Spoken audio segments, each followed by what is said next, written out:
There are prisons made of stone, and there are prisons made of steel. But in the grim darkness of the far future, there exists a prison unlike any other. One fashioned from the very body of the condemned, where consciousness is trapped within a tomb of ceramite and adamantium for centuries beyond counting.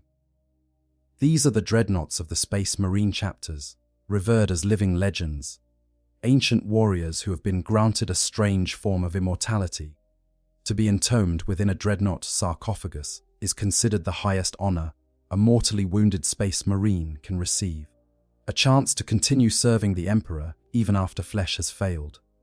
But what happens when that honor becomes a curse? What transpires when 5,000 years of service, 5,000 years of battle, 5,000 years of slowly fading humanity finally breaks the last threads of loyalty that bind an ancient warrior to his oath? What becomes of a dreadnought when it turns traitor? This is not a simple question with a simple answer. The fall of a dreadnought is not merely the betrayal of a single warrior. It is the corruption of a living relic, the transformation of a chapter's most sacred guardian into its most terrible enemy.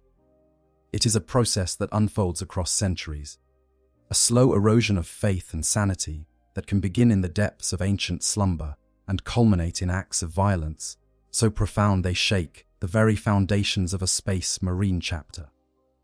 To understand what happens when a dreadnought turns traitor, we must first understand the nature of these war machines themselves, the psychology of the warriors entombed within them, and the insidious methods by which the ruinous powers can corrupt even the most steadfast soul.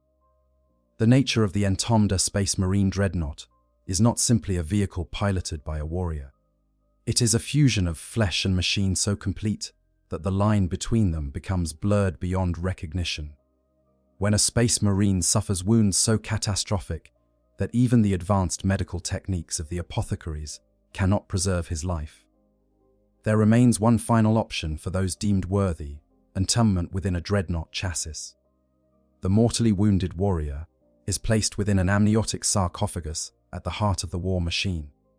His nervous system directly interfaced with the dreadnought systems through cybernetic implants and a mind impulse unit. What remains of his organic body, often little more than a torso, portions of organs, and a brain, is sustained by life support systems that can maintain biological functions for millennia. For a loyal space marine, this process represents a sacred transformation. They become venerated ancients, walking monuments to their chapter's history and glory. Between battles, they are placed in stasis sleep within the chapter's fortress monastery, in sacred halls where other dreadnoughts rest in silent vigil. When the chapter faces its darkest hours, these ancient warriors are awakened, bringing with them centuries or even millennia of battlefield experience, tactical wisdom, and unshakable faith. They stride into battle as engines of the Emperor's wrath, their weapons speaking with voices of thunder, their presence alone capable of inspiring their battle brothers to feats of extraordinary valor. But the reality of dreadnought existence is far more complex and far more terrible than the ceremonial language suggests. The process of entombment is irreversible. Once sealed within the sarcophagus, a space marine can never again walk among his brothers as a flesh and blood warrior. He will never again feel the weight of a bolter in his hands, never again taste victory wine after a successful campaign, never again know the simple sensations of existing as a human being. His world becomes the cold darkness of the sarcophagus, the filtered data from his war machine sensors, and the long stretches of stasis sleep between activations. The psychological impact of this existence cannot be overstated. Imagine spending decades, centuries, or millennia trapped within a metal shell, your consciousness flickering in and out of existence as you are awakened for battle and then return to dreamless sleep. Imagine watching your chapter change around you, seeing the faces of brothers you knew replaced by strangers, witnessing traditions evolve and shift until they bear only passing resemblance to what you remember. Imagine the isolation of being unable to truly communicate with those around you, your voice reduced to the mechanical rasp of Vox speakers, your emotional range limited to what can be conveyed through the movements of a multi-ton war machine. For most dreadnoughts, faith serves as an anchor. Their belief in the Emperor, their dedication to their chapter, their sense of duty and honor, these things sustain them through the long darkness. They cling to their purpose with an intensity that borders on obsession because without it, there is only the horror of their existence. They are warriors without peer, but they are also prisoners within their own bodies, unable to escape even through death, because the life support systems of their sarcophagus will continue to function as long as power flows through them. This is the foundation upon which corruption can be built. A dreadnought's mind, isolated and strained by the unnatural conditions of its existence, becomes vulnerable in ways that a flesh and blood space marine's mind never could be. The seeds of doubt, the whispers of despair, the slow erosion of faith, all these things can take root during the long centuries of service. And once those seeds begin to grow, once the foundations of loyalty begin to crack, the fall becomes not just possible but perhaps inevitable. The passage of millennia, to comprehend how a dreadnought falls to chaos after 5,000 years, requires understanding what those 5,000 years actually mean for the entombed warrior. Time for a dreadnought is not experienced in the linear fashion that mortals know. It is a fractured thing, broken into segments of wakefulness separated by periods of stasis that can last anywhere from months to centuries. A dreadnought might be awakened for a single battle, serve with distinction, and then be returned to sleep for 200 years before his chapter has need of him again. During those centuries of sleep, the galaxy continues its inexorable march forward, and when he awakens, everything may have changed. Consider what this means over the course of 5,000 years. A dreadnought awakened in the aftermath of the Horus heresy would have memories of the Great Crusade, of the Emperor walking among men, of a galaxy being conquered in the name of a unified humanity. When next he wakes, perhaps 3 centuries have passed. The Imperium has changed. The Space Marine legions have been broken up into chapters. New threats have emerged. The brothers he fought alongside are long dead, replaced by warriors who know the heresy only as ancient history. He serves again, kills the enemies of the Emperor, and returns to sleep. Another awakening, another battle, another return to darkness. Each time, more has changed. The chapter's fortress monastery has been rebuilt. Ancient traditions have evolved or been forgotten entirely. New enemies threaten the Imperium's borders. The dreadnought continues to serve, but with each awakening, he finds himself more disconnected from the world around him. The warriors who wake him no longer share his memories. They revere him as an ancient relic, but they do not truly understand him. He is alone in a way that few beings in the galaxy can comprehend, surrounded by his brothers yet separated from them by an unbridgeable gopher time and experience. This isolation is compounded by the nature of the stasis sleep itself. It is not true rest, not the sleep that brings dreams and renewal. It is a kind of death, a complete cessation of consciousness that leaves no memory of the time that has passed. A dreadnought does not age during stasis, does not think or feel or experience anything at all. He simply ceases to exist, preserved in a state of perfect suspension until the chapter needs him again. When consciousness returns, it is sudden and jarring, like being torn from the void itself. There is no gentle transition, no period of adjustment. One moment there is nothing, and the next moment there is everything, the full weight of existence crashing back into awareness with overwhelming force. For the first few centuries, most dreadnoughts manage this transition reasonably well. Their faith remains strong, their sense of purpose intact. They remember why they accepted entombment, the oaths they swore, the cause they serve. But as the millennia accumulate, as awakening follows awakening, and each time they find themselves more removed from everything they once knew, something begins to change. The human mind, even one augmented by space marine psycho, conditioning and sustained by ancient technology, was not designed to withstand this kind of existence indefinitely. Memories begin to fade, not just the details but the emotional connections that gave them meaning. Faces blur together, names are forgotten, entire campaigns become indistinct impressions rather than vivid recollections. What remains after 5,000 years?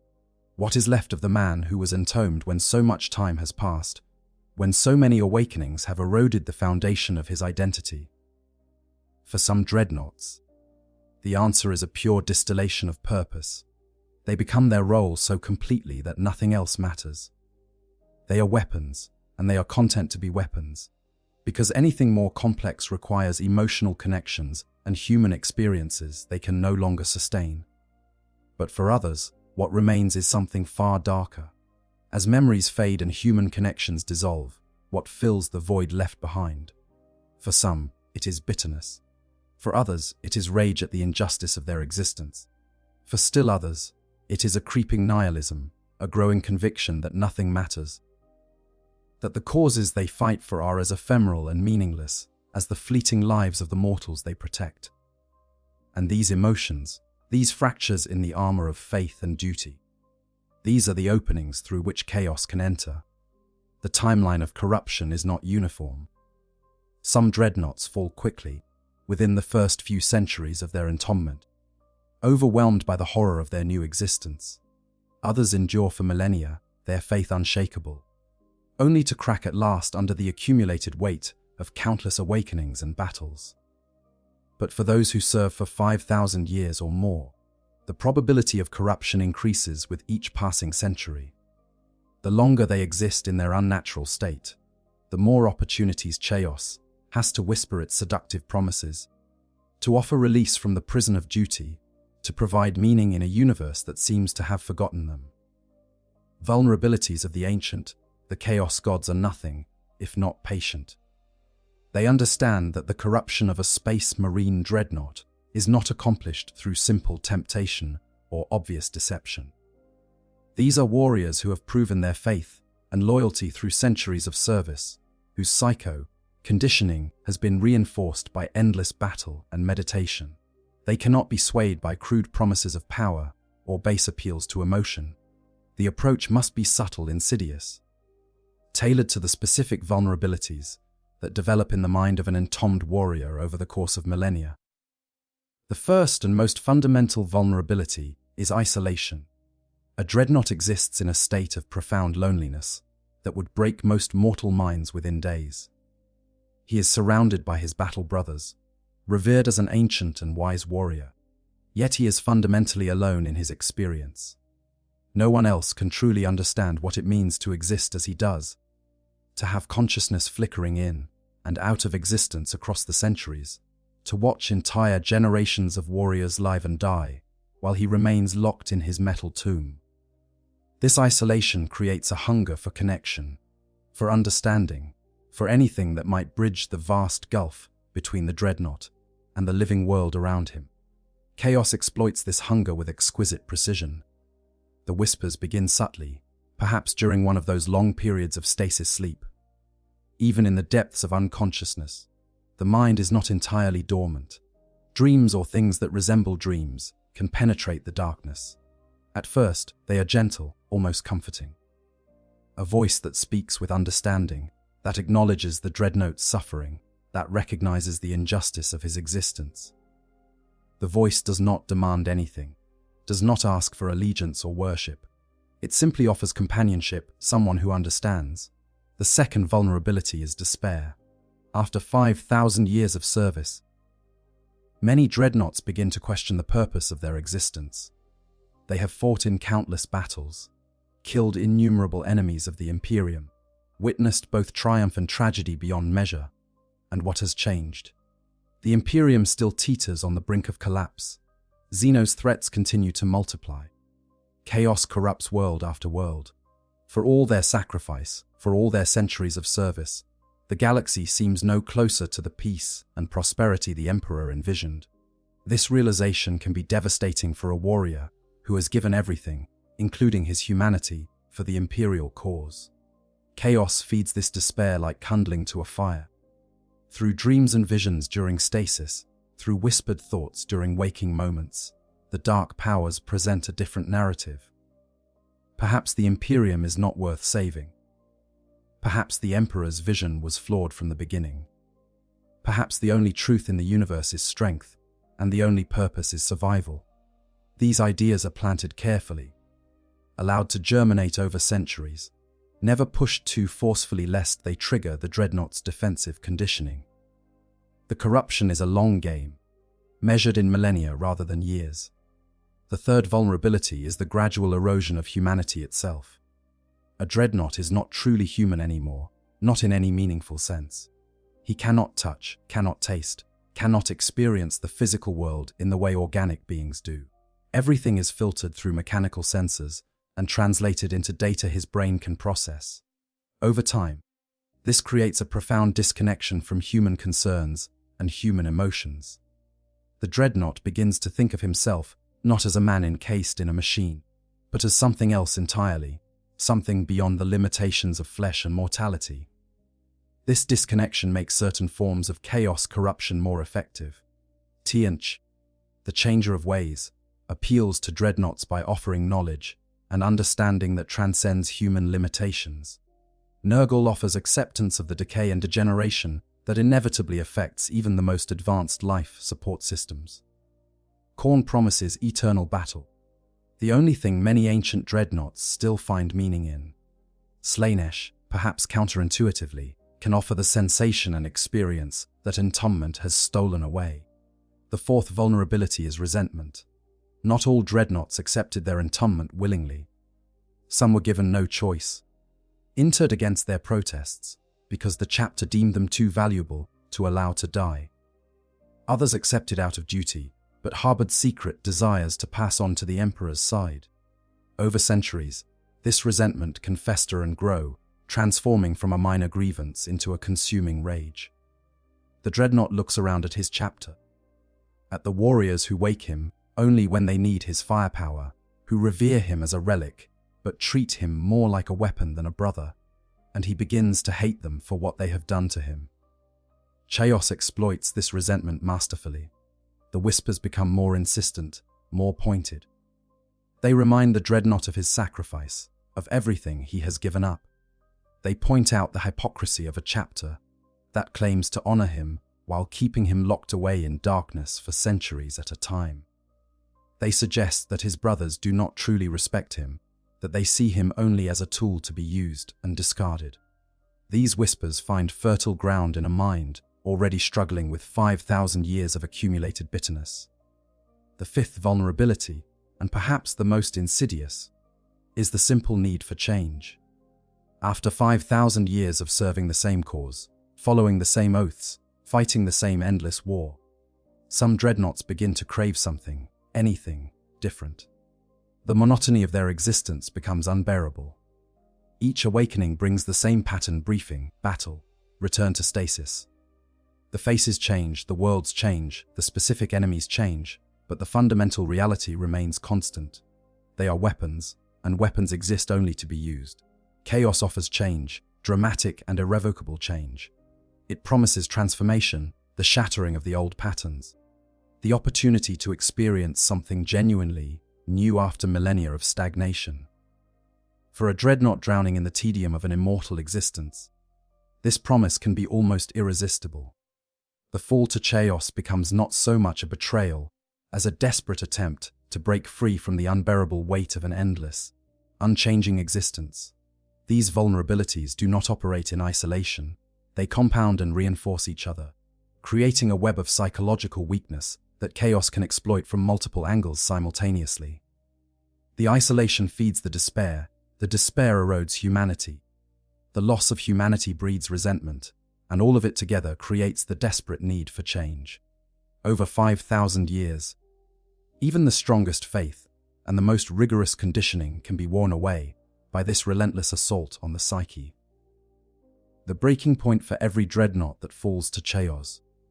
There is a moment, a specific point in time, when the long accumulation of doubt and corruption finally crystallizes into active betrayal. This breaking point can manifest in many different ways, depending on the specific vulnerabilities that have been exploited and the particular circumstances of the Dreadnought's existence. But certain patterns emerge across the documented cases of Traitor Dreadnoughts, certain common triggers that push an ancient warrior past the point of no return. Sometimes the breaking point comes during a moment of profound disillusionment. The Dreadnought awakens for what should be a routine deployment, only to discover that his chapter has committed an act he finds unconscionable. Perhaps they have abandoned loyal civilians to save themselves, or executed prisoners who should have been shown mercy, or allied with Xenos against other human forces. For a warrior whose faith has been slowly eroding over centuries, this single event can shatter whatever loyalty remains. The cognitive dissonance becomes too great to bear. If this is what service to the Emperor truly means, if this is what his chapter has become, then perhaps his 5,000 years of sacrifice have been for nothing. Other times, the breaking point is more personal.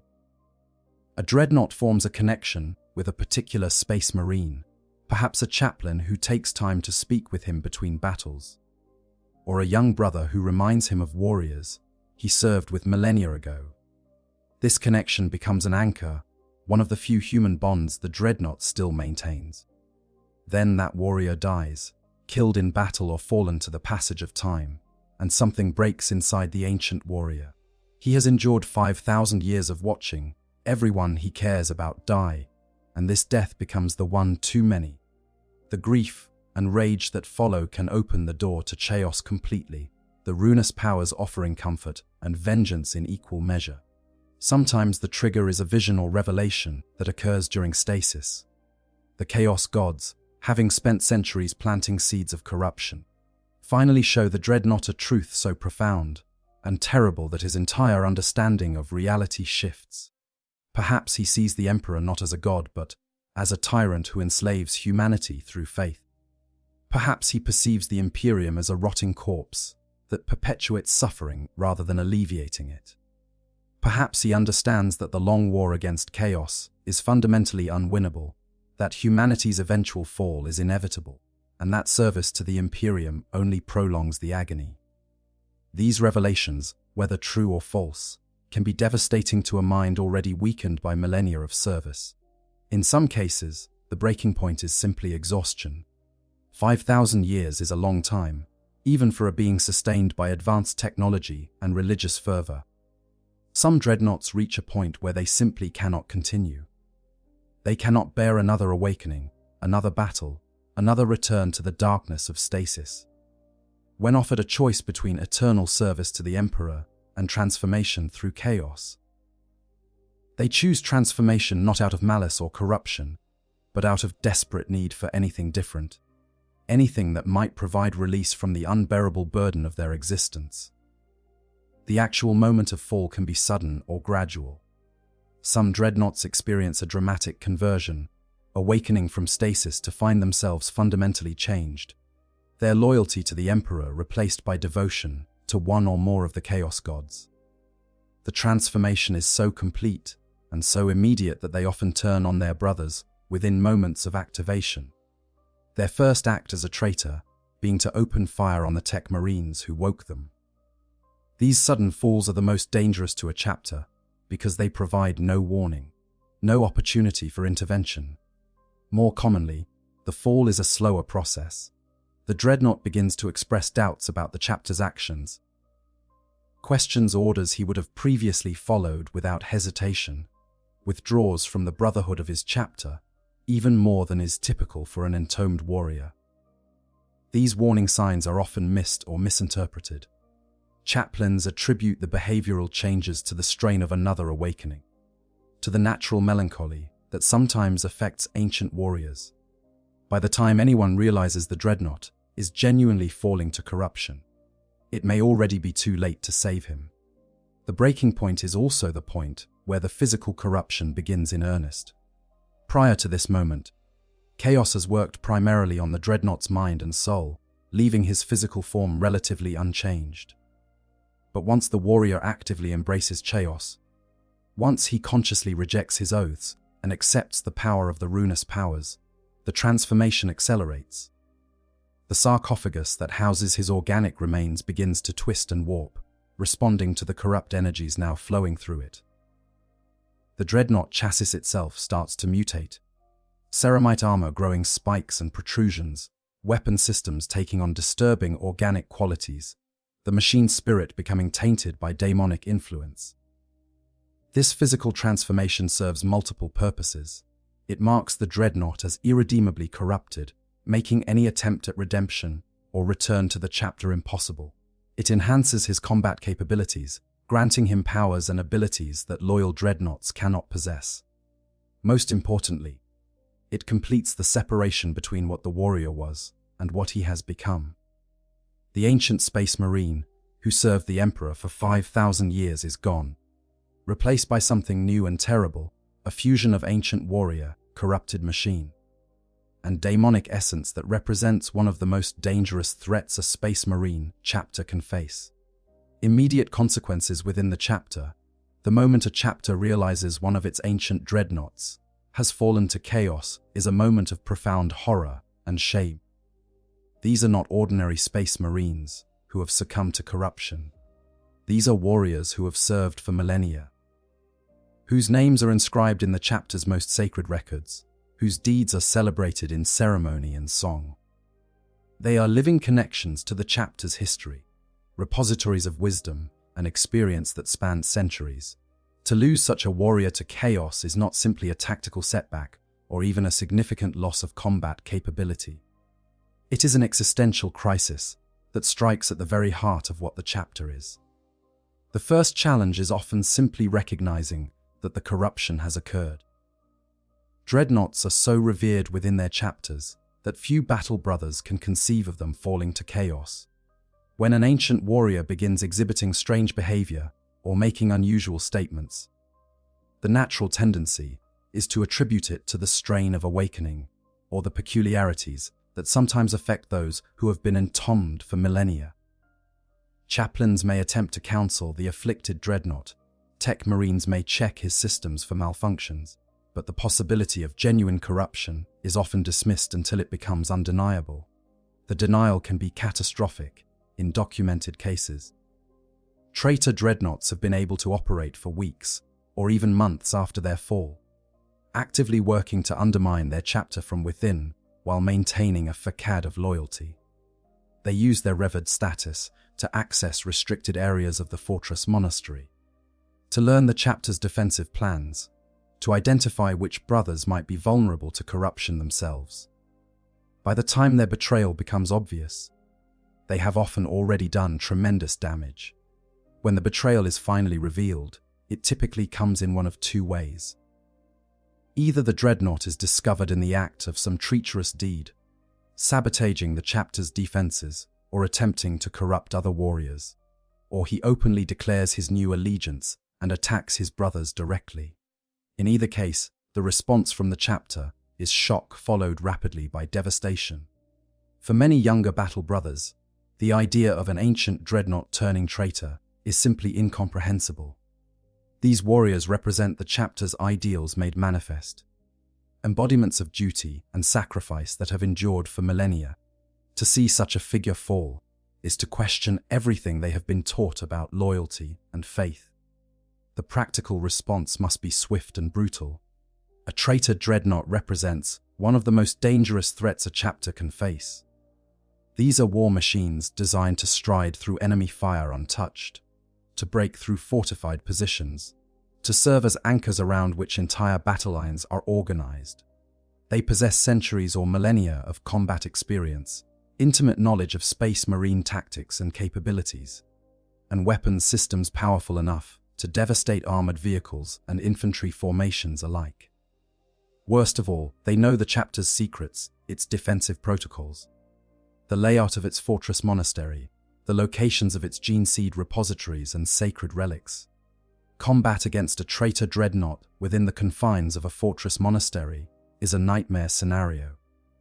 The ancient warrior can use his intimate knowledge of the structure to his advantage, positioning himself in narrow corridors where his bulk becomes an impassable barrier, or in areas where the chapter cannot bring its heaviest weapons to bear without risking catastrophic damage to irreplaceable facilities. The fighting is close, brutal, and desperate. Battle brothers, who hours before would have gladly given their lives to protect the ancient warrior, now find themselves forced to destroy him. and the psychological impact of this reversal cannot be overstated. The tactics used against a traitor Dreadnought depend largely on the circumstances of the betrayal and the resources available. If the corruption is discovered before the Dreadnought can prepare, if he is caught isolated and surrounded by loyal battle brothers, the chapter may attempt to overwhelm him through sheer weight of numbers. Squads of tactical marines pour fire into the traitor, while assault marines attempt to board the Dreadnought and disable his systems directly. Devastator squads target his weapons and mobility systems, trying to cripple him without destroying the sarcophagus entirely, preserving the possibility, however slim, of extracting the pilot and determining the extent of the corruption. If the traitor has had time to prepare, if he has positioned himself defensively or secured powerful allies, the tactics must become more sophisticated. The chapter may deploy its other dreadnoughts, hoping that only a war machine of equivalent power can hope to match the traitor in direct combat. These duels between ancient warriors are terrible to witness. Brother fights brother, the relationships and shared experiences of centuries turn to bitter hatred. The sounds of their weapons fill the fortress monastery, and with each exchange of fire, another piece of the chapter's history is destroyed.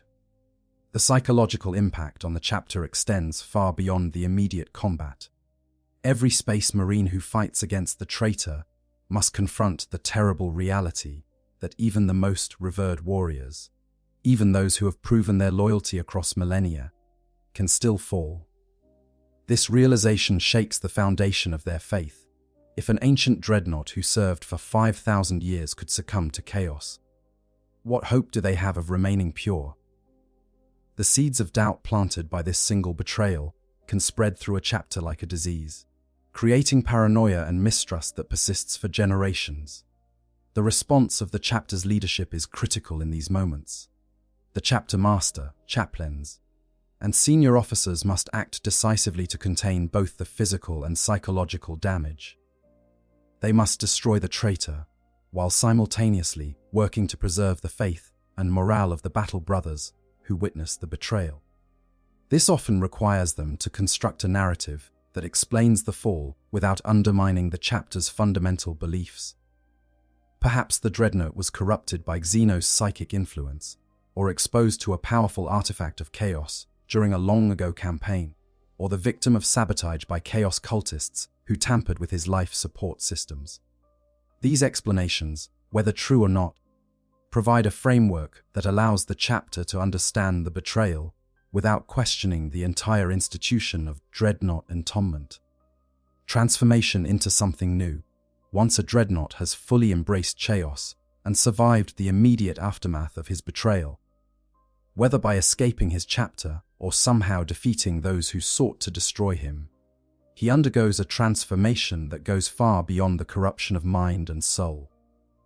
The physical changes that began at the moment of his fall accelerate dramatically, driven by the concentrated warp energies that now flow through every system of his war machine. What emerges from this transformation is something that can barely be recognized as the warrior who once served the Emperor with such devotion. The first and most obvious change is to the Dreadnought chassis itself. The blessed ceramite armor that once bore the chapter's colors and iconography begins to warp and twist, responding to the corruption that saturates every molecule. Spikes and protrusions of diseased metal break through the surface, organic matter oozes from joints and seams, and the clean lines of Imperial design become jagged and malformed. The mutation is not random, but reflects the nature of the chaos power that has claimed the warrior. A dreadnought devoted to Nurgle might see his armor crack, open to reveal pustulant flesh beneath, rotten decay spreading across his frame, even as he continues to function. One sworn to Khorne becomes bristling with blades and spikes, his weapon systems enhanced with daemonic fury that allows them to tear through armor that should be impervious to their fire. Perhaps most disturbing is what happens to the sarcophagus at the Dreadnought's heart. This sacred container, designed to preserve and protect the organic remains of the entombed warrior, becomes a nightmare of flesh and metal fused into configurations that defy reason and anatomy. For some traitor dreadnoughts, the warrior's body begins to merge with the machinery itself, organic tissue growing out of the sarcophagus to infiltrate the dreadnought's systems, veins and sinews wrapping around hydraulic cables, bones fusing with support struts.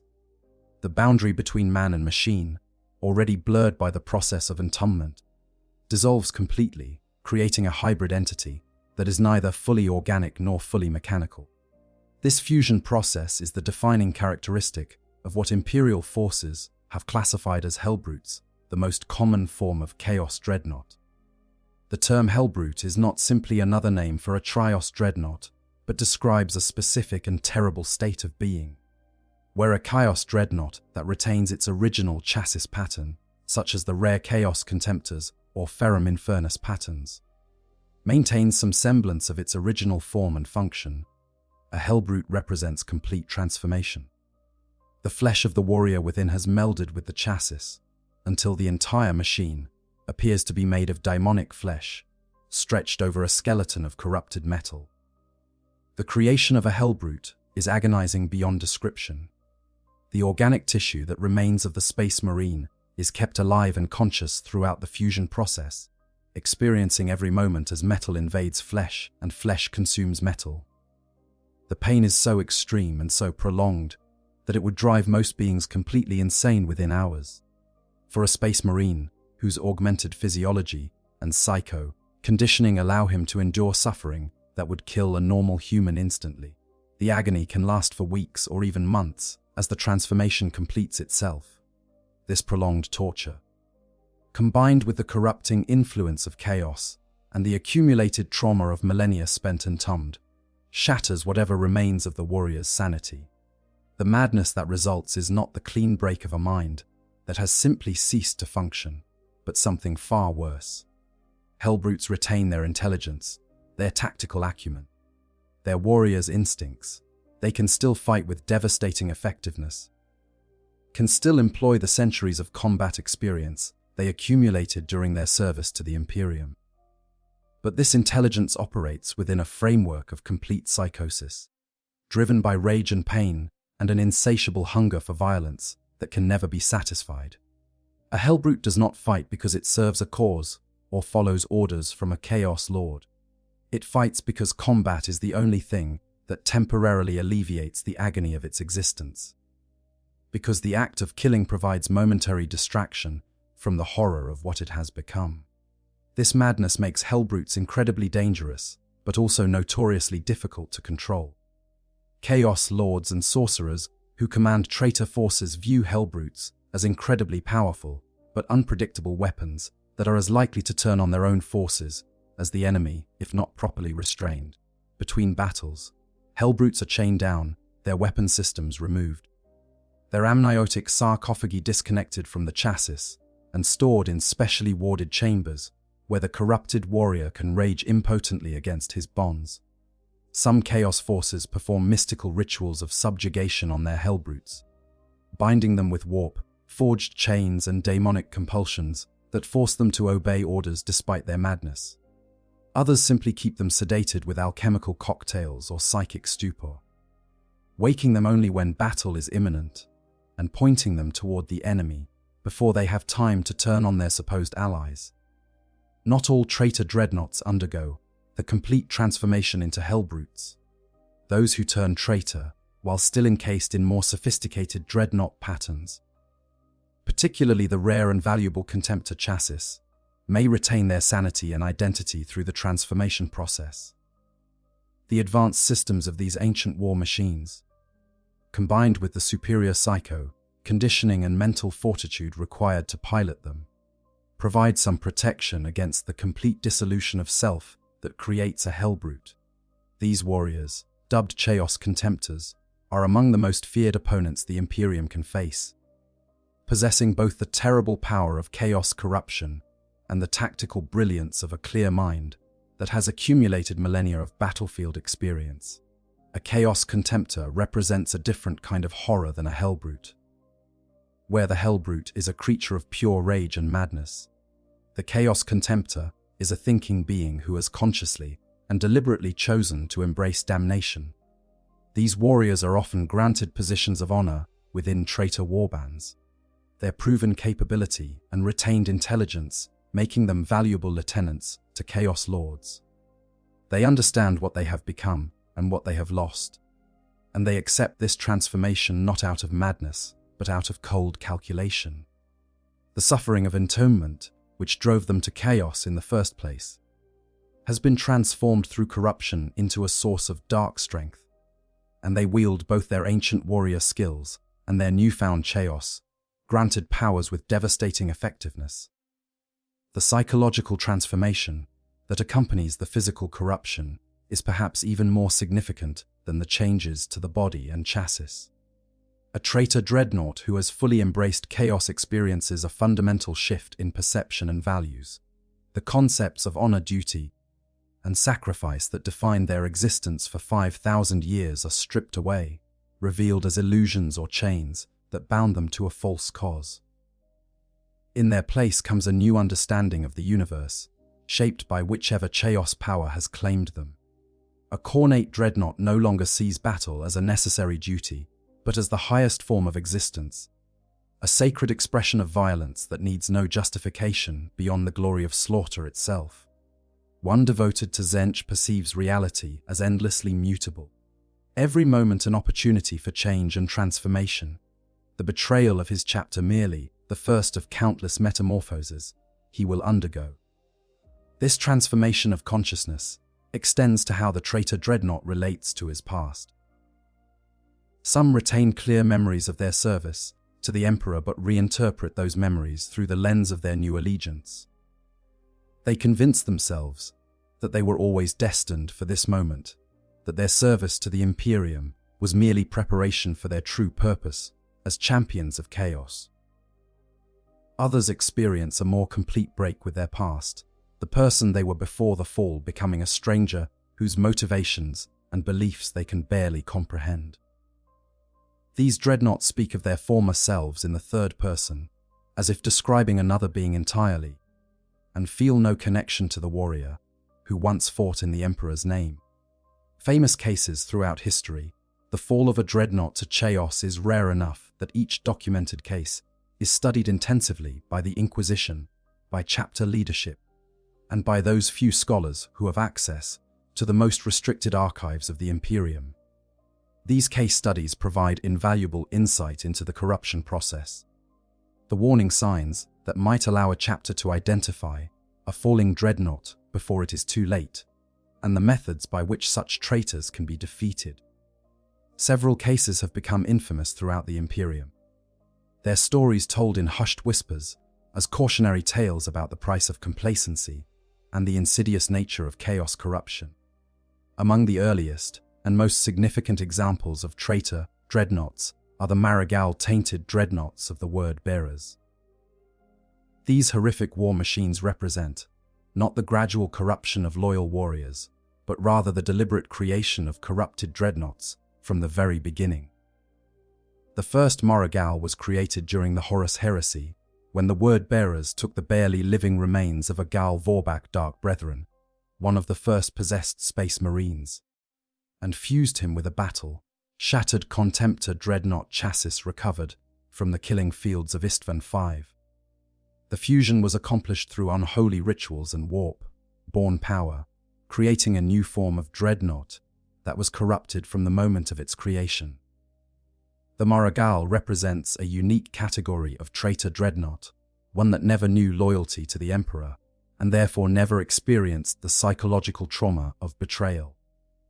These war machines are possessed from the beginning, their chassis inhabited by both the consciousness of the entombed warrior and demonic entities that twist and amplify his corruption. In battle, they are terrible to behold. Their fire blackened armor runs like molten wax as plates crack open to pour out blood and choking black flames. The bonds of reality bend and buckle at their step, the ground itself seeming to shudder, flesh blistering and metal burning, with black imperial fire at their passing. The atomantic reactors that once powered them have been twisted and warped into things of ravaging darkness, burning with coal, black fire from the depths of the Imperium. The Marigal set a template that other traitor forces would attempt to replicate throughout the millennia following the heresy.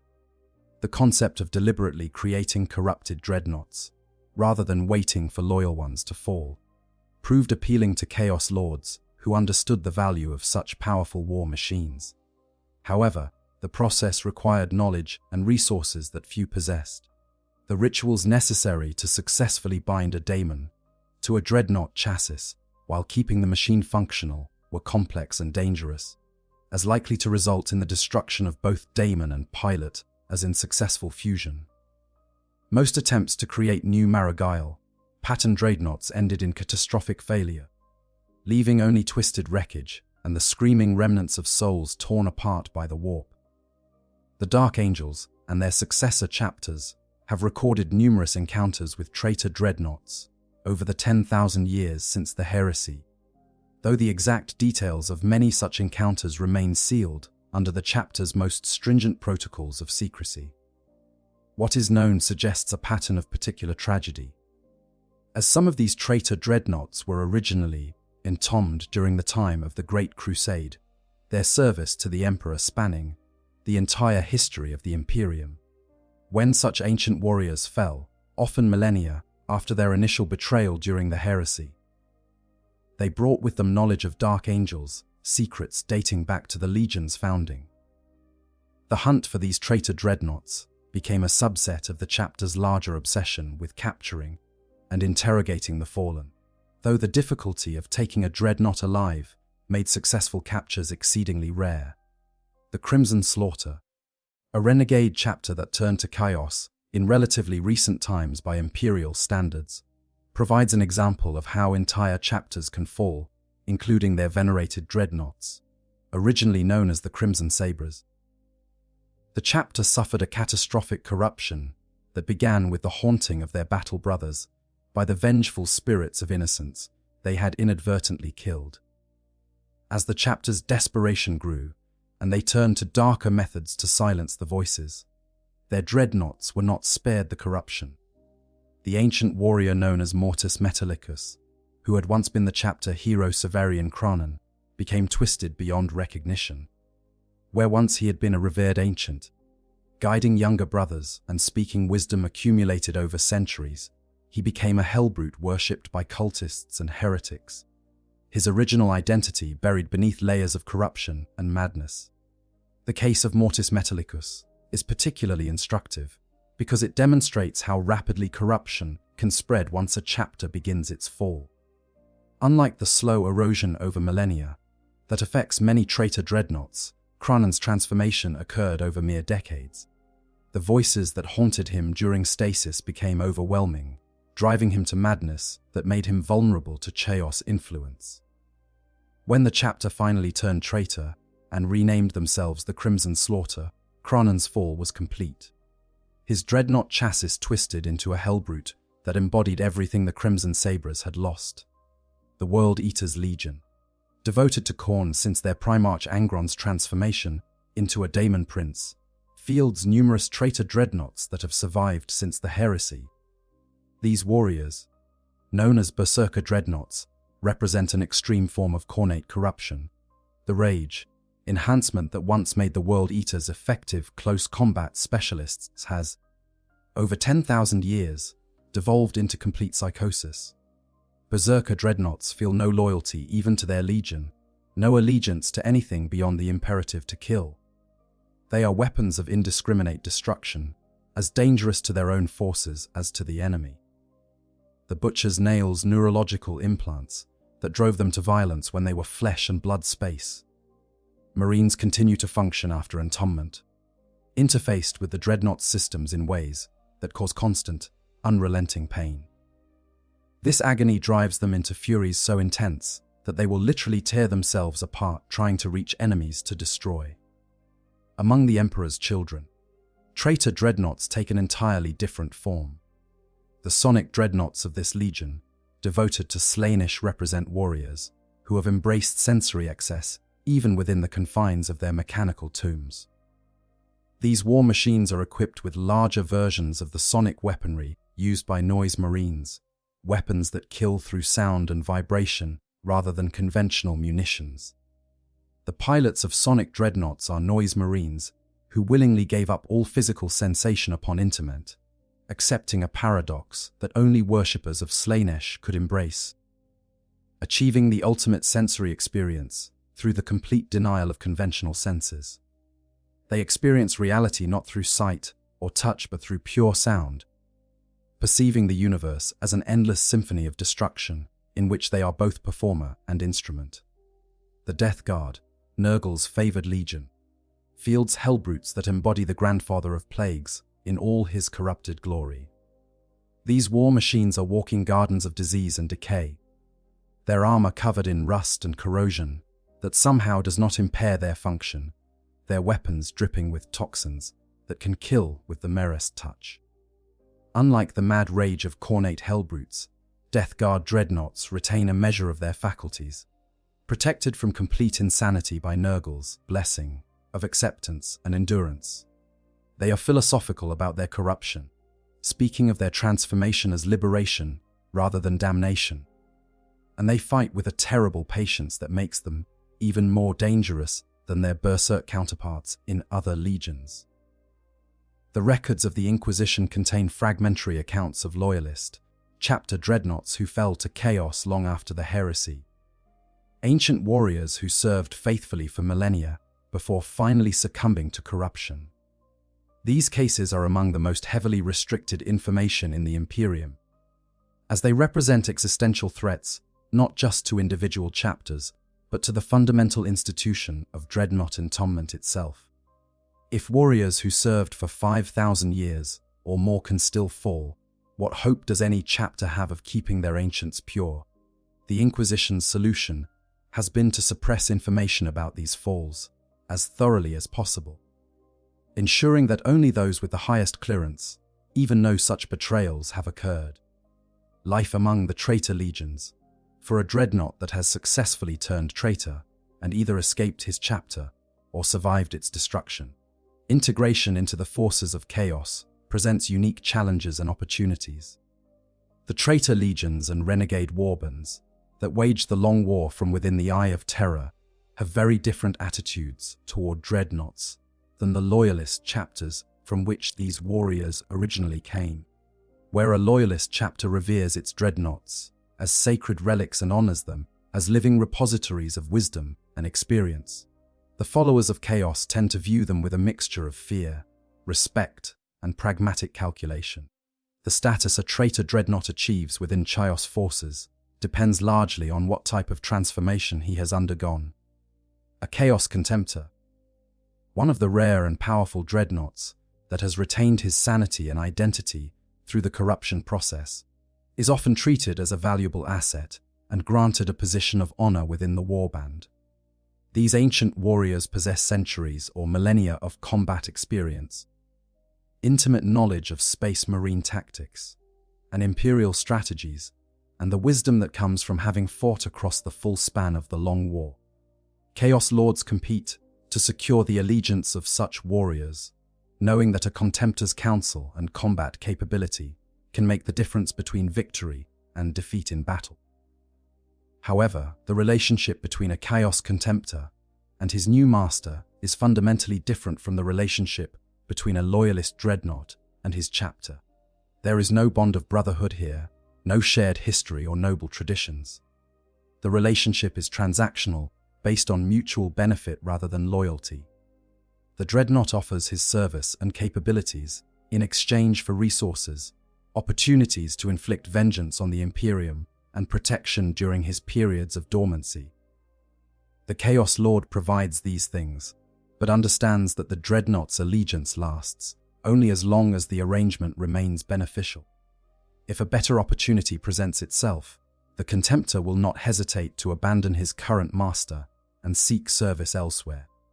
This mercenary nature of Chaos dreadnought service is reinforced by the practical realities of maintaining such a war machine within the Eye of Terror.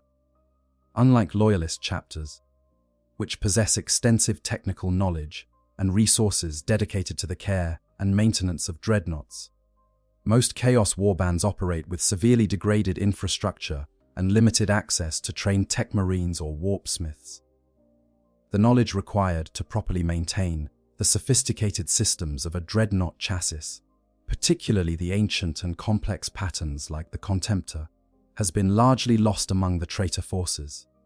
Only a few particularly knowledgeable warpsmiths and dark mech adepts retain the skills necessary to keep these war machines functional, and their services are expensive, paid for in spoils of war, enslaved tech priests captured during raids, or favors owed to the dark powers.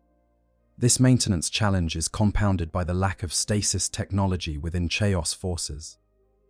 Loyalist chapters keep their dreadnoughts in specially designed stasis crypts between deployments, preserving them in a state of perfect suspension that prevents degradation of both the mechanical systems and the organic pilot. The Traitor legions lost access to this technology when they fled into the Eye of Terror after the heresy, and what little stasis tech they managed to preserve has long since broken down or been corrupted beyond functionality. Without stasis, the organic components of a Traitor dreadnought continue to age and decay, albeit slowly, while the mechanical systems suffer from continuous wear even when not in active use. This reality transforms entombment within a Chaos dreadnought from a form of semi-immortality into a slow death sentence, the warrior's consciousness gradually fading as his body deteriorates and his sarcophagus systems fail one by one. For Hellbrutes, the situation is even worse. These completely psychotic war machines are viewed by most Chaos forces as dangerous but necessary weapons, like unexploded ordnance that must be handled with extreme caution. Between battles, Hellbrutes are chained in specifically designated containment areas, often deep within the holds of Chaos warships or in sealed chambers at the edge of warband encampments. Their amniotic sarcophagi are disconnected from the chassis and stored separately. The organic mass of the corrupted warrior kept in specially warded tanks where his rage can harm nothing. The sounds that come from these containment areas are said to be horrifying. The screaming of the Hellbrute pilot mixing with the grinding of chains and the hissing of corrupted fluids in a cacophony that unnerves even hardened Chaos Space Marines. When battle approaches, the process of deploying a Hellbrute is elaborate and dangerous. The sarcophagus must be reconnected to the chassis, a procedure that often results in casualties among the crew performing it, as the partially awakened Hellbrute lashes out at anything within reach. Weapons are installed and locked into place while the Hellbrute is still restrained, and only at the last possible moment are the chains released. The Hellbrute surges to life in a fury of motion, and whoever controls it has only moments to direct that fury toward the enemy before the mad war machine decides to attack the nearest target, friend or foe. The most common tactic is to simply point the Hellbrute in the general direction of the enemy and let it rampage forward, hoping that it encounters Imperial forces before it runs out of ammunition or becomes so damaged it can no longer fight. The role a Traitor dreadnought plays in battle reflects both its capabilities and the particular Chaos power it serves. Cornate dreadnoughts and Hellbrutes are invariably deployed in assault roles, their close combat weapons and rage making them ideal for breaking through enemy lines and sowing chaos in Imperial formations. They charge forward with no regard for tactics or self-preservation, seeking only to close with the enemy and tear them apart. Nurgle-devoted dreadnoughts advance more methodically, their toxic weapons spreading disease and corruption with every shot, their resilience allowing them to shrug off damage that would cripple other war machines. They anchor defensive positions, becoming immovable obstacles that Imperial forces must somehow bypass or destroy. Aligned dreadnoughts employ more subtle tactics, using their enhanced perception and precognition to identify weaknesses in enemy formations and exploit them with devastating precision. They coordinate with sorcerers and warp-spawned entities, their ancient tactical knowledge combined with daemonic insight to create strategies that seem impossibly prescient. Slaaneshi sonic dreadnoughts specialize in area denial and psychological warfare, their weapons creating zones of sonic devastation that no unprotected being can survive. While the screaming emanating from their chassis drives enemy soldiers mad with terror or fills them with inappropriate ecstasy that makes them easy targets. The relationship between traitor dreadnoughts and the rest of their warband is complex and often strained. Chaos Space Marines, who serve alongside these ancient warriors, feel a mixture of respect for their power and disgust at what they have become.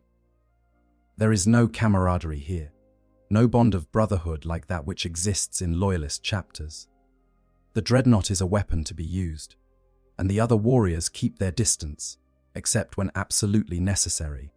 Stories circulate within every warband of hellbrutes that turned on their own forces mid-battle, or contemptors that betrayed their masters at critical moments, and this knowledge breeds a healthy fear that prevents any genuine connection from forming. For the Dreadnought pilot, this isolation is simply another layer of torment added to an already unbearable existence. If entombment within a Loyalist Dreadnought is characterized by honor mixed with profound loneliness, service within a Chaos warband is pure alienation. The pilot is used, feared, and resented in equal measure. No one speaks to him except to give orders or make demands. No one cares about his thoughts or feelings beyond how they might affect his combat performance. He is alone in a way that transcends even the isolation experienced by Loyalist dreadnoughts, surrounded by beings who view him as nothing more than a particularly dangerous tool. This alienation often drives traitor dreadnoughts deeper into the embrace of chaos. The dark gods at least pretend to care, at least offer the illusion of purpose and belonging. The pilot's devotion intensifies, becoming all-consuming, because without it there is nothing, only the horror of his existence and the endless cycle of battle, dormancy, and reawakening.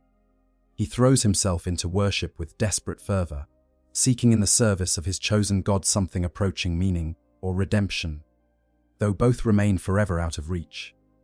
The hunt, when a Space Marine chapter discovers that one of its dreadnoughts has turned traitor, and if that ancient warrior somehow manages to escape rather than being destroyed within the fortress monastery, the chapter faces a terrible choice. They can attempt to track and eliminate the traitor, dedicating precious resources and manpower to a hunt that could span decades or even centuries. Or they can let him go, accepting the loss and the shame it brings, focusing their efforts on protecting what remains rather than seeking vengeance for what is lost. For most chapters, this is no choice at all. The existence of a traitor dreadnought bearing their colors and heraldry is an insult that cannot be tolerated, a stain on their honor that must be cleansed regardless of the cost. The hunt for a traitor dreadnought differs significantly from the pursuit of ordinary Chaos Space Marines. A renegade tactical marine can potentially hide among human populations, can adopt disguises, can move through the Imperium's vast territories with relative anonymity if he is clever and cautious enough. A dreadnought has no such options. He is a 10-foot-tall war machine, instantly recognizable, impossible to conceal, dependent on specialized maintenance and ammunition that can only be obtained from specific sources. These limitations make tracking him easier, but also make him exponentially more dangerous when cornered, as he has nothing to lose and every reason to fight with absolute desperation. The chapter typically assigns the hunt to a specialized kill team, often led by the chaplain or champion, who bears particular responsibility for the chapter's spiritual purity. These teams are granted significant autonomy and resources, understanding that their quarry might lead them across entire star systems and through territories controlled by enemies of the Imperium. They become hunters in the truest sense, gathering intelligence, analyzing the traitor's likely movements and goals, attempting to predict where he will strike next so they can intercept him before he can cause further damage or fully integrate himself into Chaos forces. The psychological component of the hunt cannot be underestimated. For the Space Marines assigned to track and kill the traitor, this is not simply another mission against chaos.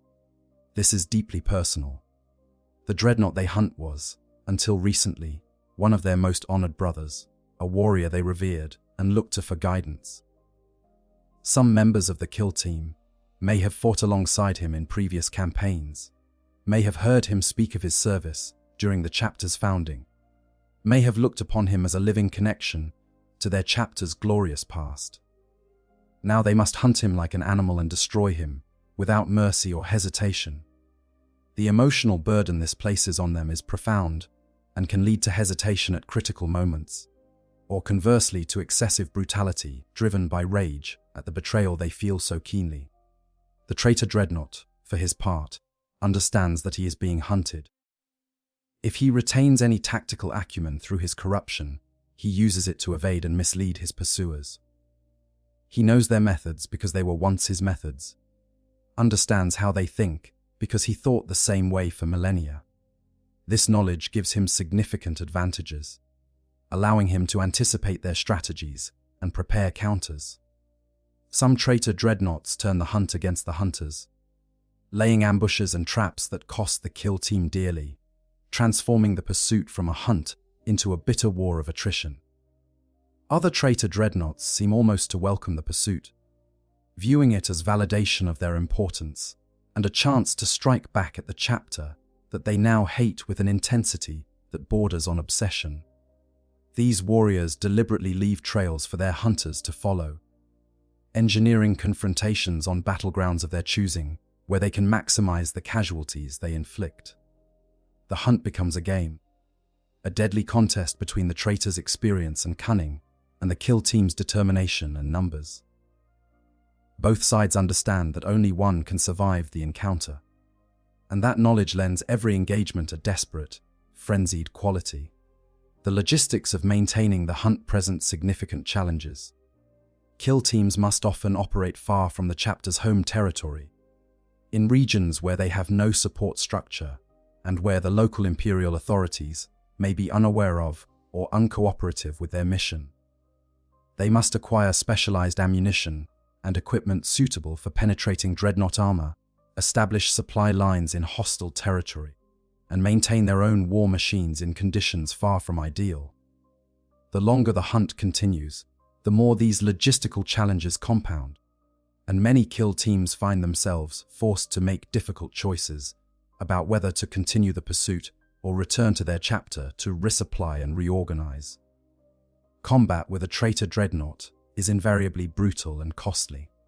These are not opponents that can be defeated through skill alone or even through superior numbers. The dreadnought's armor is proof against most infantry weapons.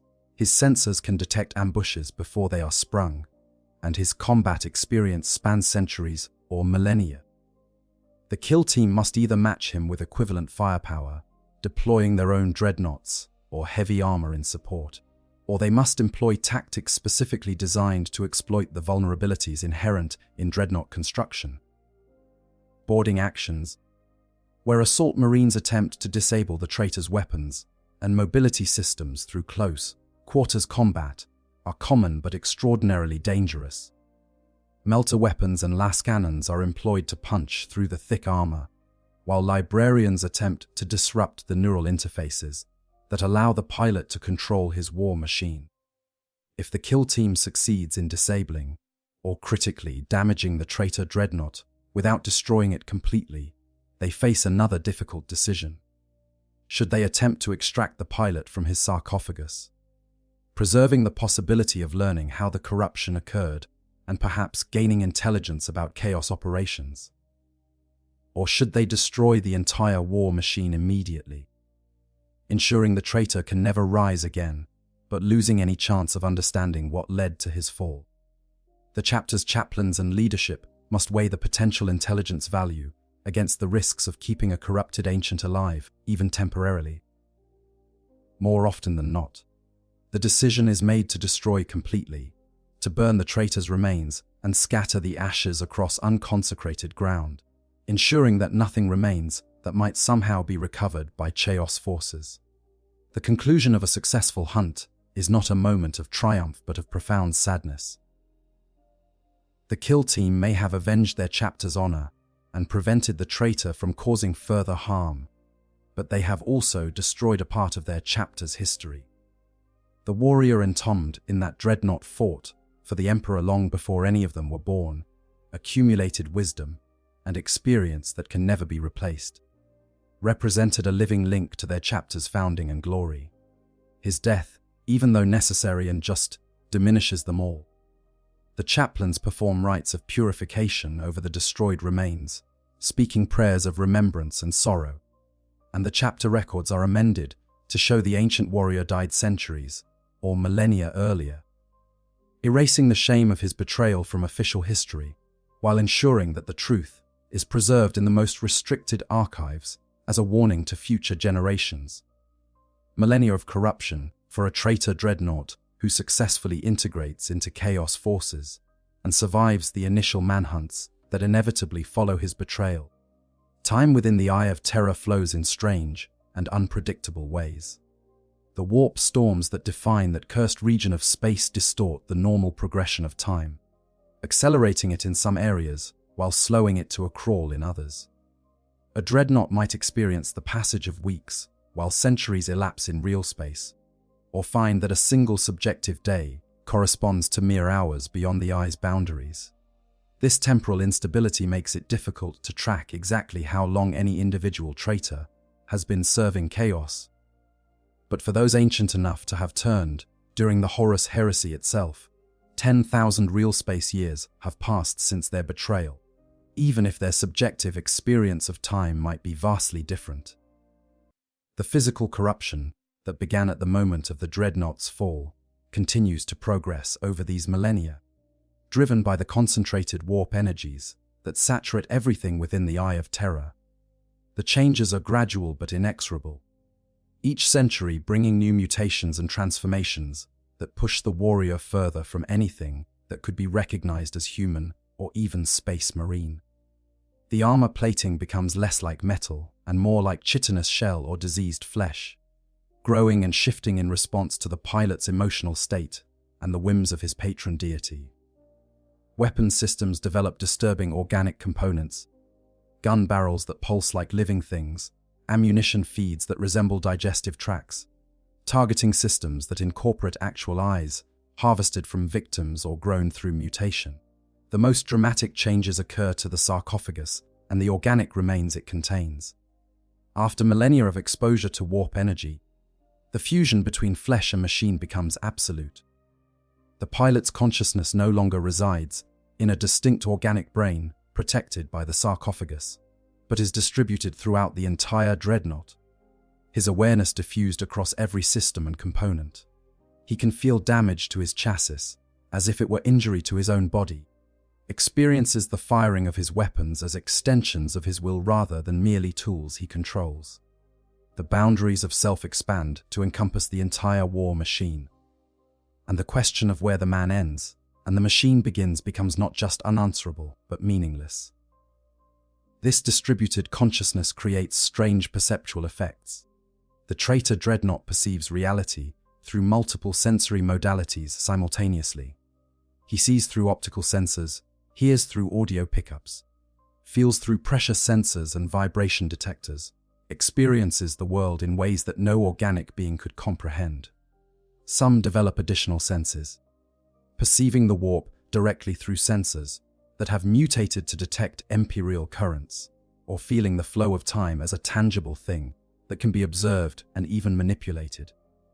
These expanded perceptions bring knowledge and understanding that seem almost godlike in scope. But they also complete the alienation from human experience that began with the initial entombment. The pilot is so far removed from normal consciousness that even communicating with other Chaos Space Marines becomes difficult, his thoughts operating on wavelengths they cannot easily pass. The mental and psychological state of a traitor, dreadnought after millennia of corruption, varies significantly depending on which chaos power he serves and the specific nature of his fall. Cornate dreadnoughts typically devolve further into rage and violence, their consciousness reduced to little more than an eternal scream of fury punctuated by brief moments of clarity during combat. The accumulation of kills feeds their power, each death adding to the blood debt owed to their god, and they measure their existence not in years or centuries, but in the number of skulls they have claimed for Khorne's throne. Their awareness contracts around the singular imperative to kill, everything else fading into irrelevance. Nurgle, devoted dreadnoughts experience a different trajectory. Rather than losing themselves in rage, they sink into a kind of torpid acceptance, their consciousness becoming slow and dreamlike as disease, and entropy suffuse every component of their being. They speak of their condition with philosophical detachment, describing the beauty of decay and the peace that comes with surrendering to the inevitable corruption of all things. Time loses meaning for them, centuries passing like days. Their awareness drifting in and out of coherence without concern. They are patient beyond measure, content to wait however long necessary for the universe to fulfill Nurgle's promise of final entropy. Tzeentch, aligned dreadnoughts undergo the most dramatic cognitive transformations. Their consciousness fragments and multiplies, spawning parallel thought processes that pursue different chains of reasoning simultaneously. They perceive possible futures branching off from every moment, see patterns in chaos and chaos in patterns, understand causality as a web of interconnected possibilities rather than a linear progression. This enhanced perception allows them to function as incredibly effective tactical assets, predicting enemy movements and countering strategies before they are even fully formed. But it also drives them into a kind of madness characterized by excessive complexity, their plans becoming so intricate and multi-layered that they sometimes collapse under their own elaborate weight. Slaaneshi dreadnoughts pursue sensation with obsessive intensity, seeking new experiences to fill the void left by their inability to feel in conventional ways. They modify their sensory systems constantly, adding new inputs, amplifying existing ones, creating novel ways of perceiving and experiencing reality. Some develop the ability to taste colors or hear textures, their cross-wired systems producing synesthetic experiences that no other being could comprehend. In battle, they are drawn to targets that will provide the most interesting sensory data, prioritizing aesthetically pleasing kills over tactically sound ones, fighting for the artistry of destruction rather than mere victory. Regardless of which chaos power they serve, all traitor dreadnoughts who survive for millennia eventually face a common existential crisis, the question of why they continue. The long war, the eternal struggle against the Imperium that motivates so many Chaos Space Marines, becomes hollow and meaningless after the first few thousand years. The warrior has fought in countless battles, witnessed the rise and fall of empires, watched entire civilizations be born and die. He has killed so many enemies that individual deaths lose all significance, seen so much destruction that even the most catastrophic devastation fails to move him. The causes he once fought for, whether loyalty to the Emperor or devotion to Chaos, feel increasingly abstract and distant. He continues to fight because it is what he has always done, because there is literally nothing else he knows how to be. But the fire of true belief has long since burned out, replaced by empty momentum. Some traitor dreadnoughts respond to this crisis by seeking oblivion, deliberately throwing themselves into battles they cannot win, hoping to finally achieve the death that has been denied them for so long. They charge enemy fortifications alone, face down entire companies of space marines without support, expose themselves to fire that should reduce even a dreadnought to scrap metal. But chaos is not kind enough to grant them the release they seek. Their patron deities have invested too much in their corruption to allow them to escape through death, and they find themselves miraculously surviving encounters that should have destroyed them, their chassis repairing itself through warp, fueled regeneration, their consciousness stubbornly persisting even when their physical form has been reduced to barely functional wreckage. Others embrace the nihilism completely, becoming philosophers of meaninglessness who see the universe as a cosmic joke and their own existence as the ultimate expression of its absurdity. These warriors fight with a kind of bitter humor, mocking both their enemies and themselves, finding dark amusement in the endless cycle of violence and corruption that defines their existence. They are perhaps the most dangerous traitor dreadnoughts of all, because they have nothing left to lose and no fear of consequences, making them utterly unpredictable and willing to take risks that more conventionally motivated warriors would never attempt. A very few achieve a strange kind of enlightenment, transcending their physical form and the limitations it imposes. These ancient warriors claim to have glimpsed the true nature of reality, to understand the fundamental patterns that underlie both the material universe and the warp, to see beyond the lies told by both the Emperor and the Chaos Gods. Whether their revelations are genuine insights, or merely the delusions of minds pushed beyond any reasonable breaking point, is impossible to determine. But they speak with such conviction and demonstrate such uncanny understanding of events yet to unfold that even other Chaos Space Marines find them unsettling.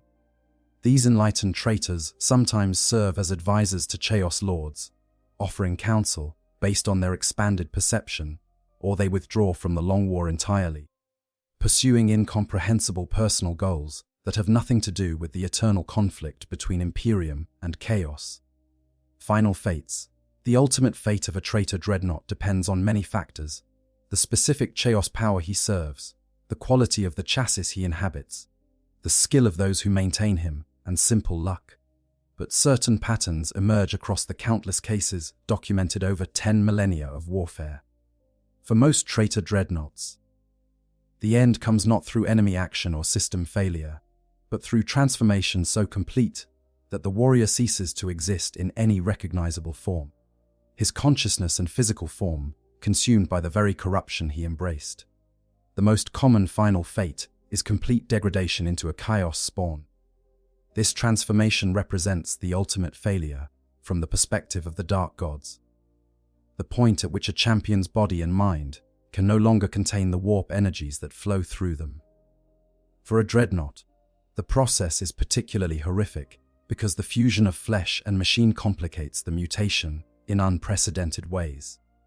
The organic components dissolve into shapeless masses of constantly shifting tissue, while the mechanical parts twist and warp, ceramite flowing like water, adamantium growing like living bone. What emerges is something that can barely be recognized as having once been either a space marine or a dreadnought, a nightmarish fusion of mutated flesh and corrupted machinery that wrethers and changes form moment by moment, incapable of coherent thought or directed action. The transformation into Chaos Spawn is not instantaneous but occurs over a period of hours or days, during which the victim remains conscious and aware. For a Dreadnought pilot whose consciousness has become distributed throughout his entire chassis, this means experiencing the dissolution of his entire being in excruciating detail. Every mutation is felt, every breakdown of structure perceived, every loss of coherence understood, even as the capacity for understanding itself begins to fail. The process is regarded as the worst fate that can befall a Chaos champion, worse than simple death, worse even than eternal torment, because it represents the complete annihilation of identity and consciousness, reducing what was once a mighty warrior to a mindless abomination, fit only to be used as an attack beast by more successful champions. A far more desirable fate, from the perspective of Chaos followers, is demonic ascension. This represents the pinnacle of achievement for any Chaos champion, the transformation from mortal being into immortal Daemon Prince. For a Dreadnought, the mechanics of ascension are complex because the physical form being transformed is not purely organic but a fusion of flesh and machine.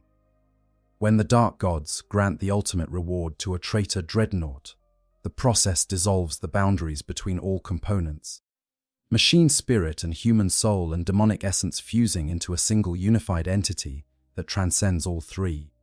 The resulting Daemon Prince bears only passing resemblance to the Dreadnought that once was.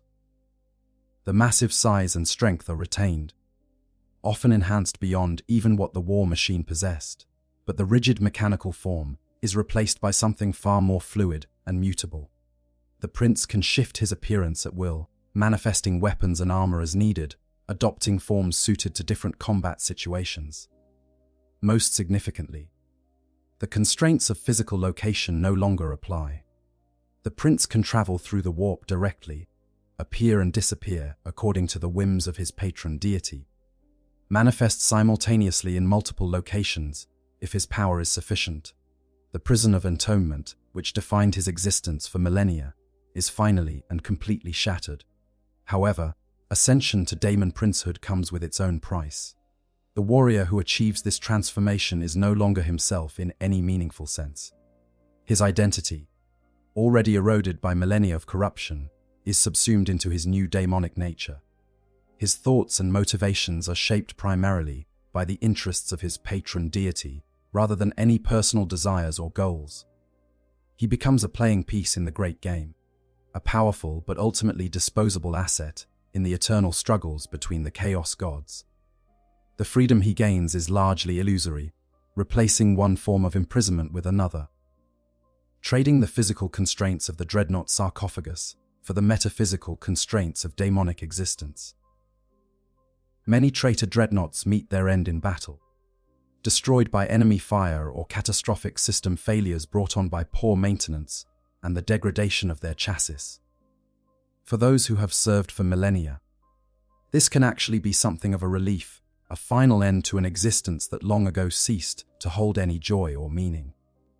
The destruction typically comes suddenly, a lucky shot from an Imperial lascannon penetrating the armor and detonating the ammunition stores, or a plasma reactor overload triggered by battle damage, or a warp rift opening within the chassis itself as corrupted systems finally fail.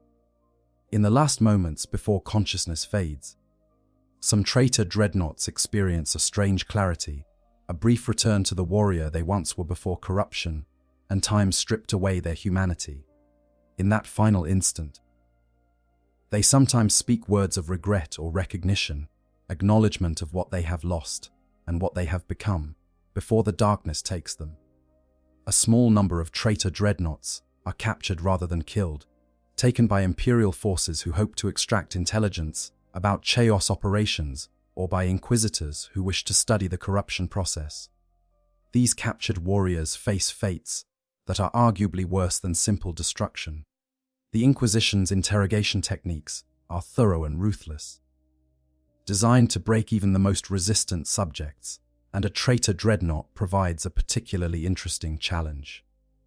His consciousness is distributed throughout his chassis, making traditional interrogation methods ineffective, but his physical form is vulnerable to damage and pain in ways that can be exploited.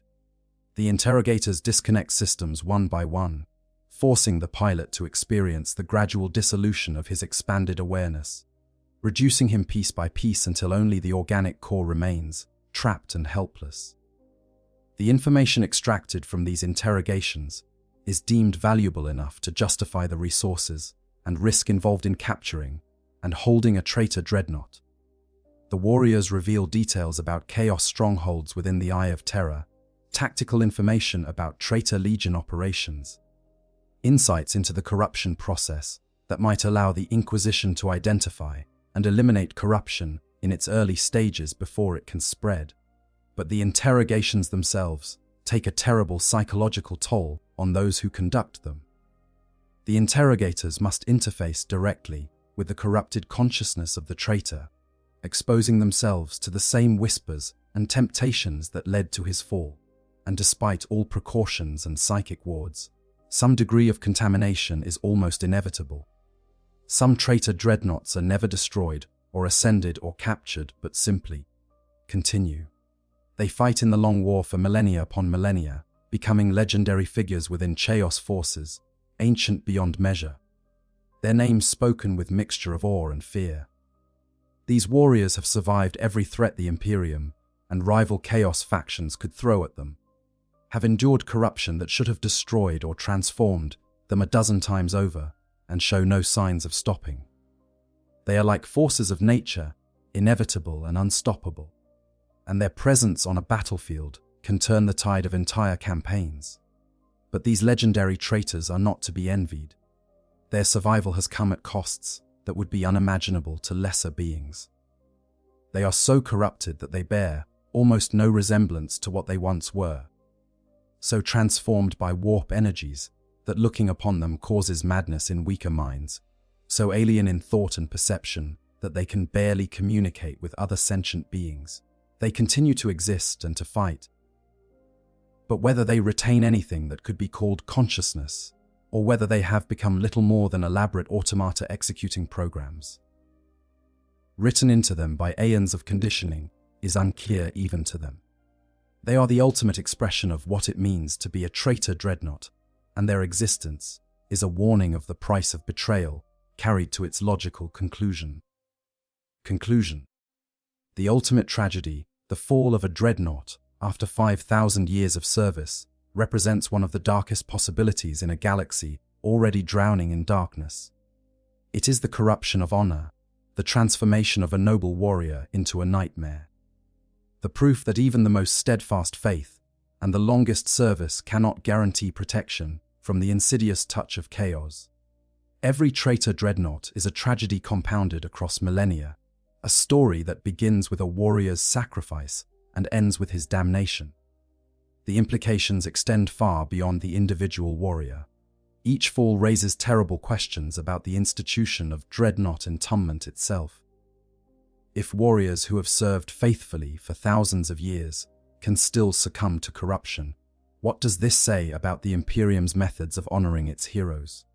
Is entombment truly a blessing, or is it a curse disguised as honor, a slow poison that inevitably erodes even the strongest soul?